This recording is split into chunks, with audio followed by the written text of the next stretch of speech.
This is kind of two reviews.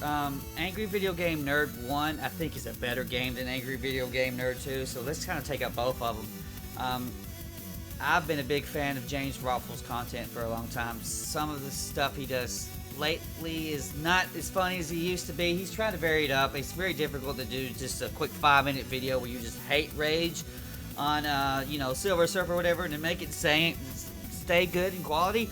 But, he's had a lot of, like, fan service games, whatever, but this is, like, the official game, and so it's like a masocure, brutal, Ghosts and Goblins murder fest, as you would think that would be great for him. The first game is much harder than the second game, which is what I've got second game graphics going on here. Now,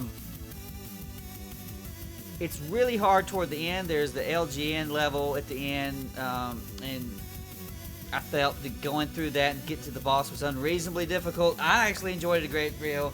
My friend Jason could not do it at the end. And I think that's why when they made AVGN 2, they dialed back the difficulty. But the problem is like, as a fan of the first game, I want more brutal murder shit. And it just wasn't there. It made it much easier, and so I blew through AVGN 2 pretty dang quick. I think the Virtual Boy level here was the only thing that really gave me any pause or anything. And the Fred Fucks at the end of the first game was so hard. Now, the first game you could select different little dudes, and so you could get like the Guitar Man and the Skeleton, and he was shot like a Metroid wave beam.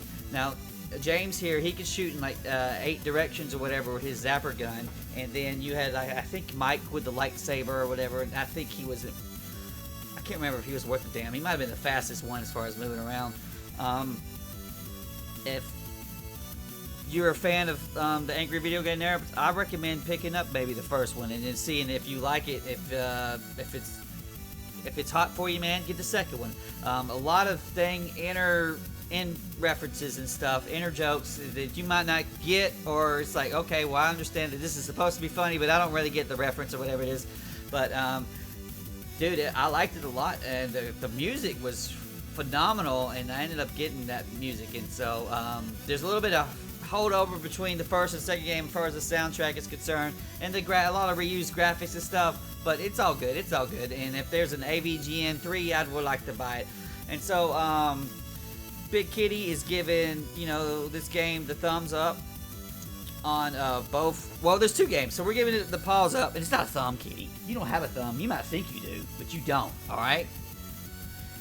And then so she's giving paws up on both games. Now Brian, on the other hand, he didn't think that AVGN 2 really was necessary compared to the first. The first one sticks out. It's just way better. AVGN 2's okay. The problem is it has to live with the shadow of the first one. And so he's only going to give 1 paw up for the first AVGN game, but no paws up for the second one. So,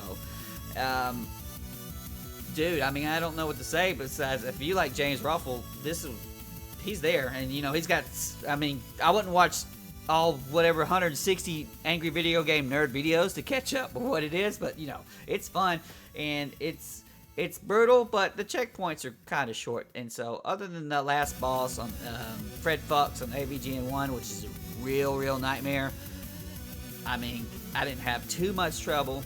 30 men's a lot of damn dudes to die on, by the way. I mean, get through the damn level, quit sucking.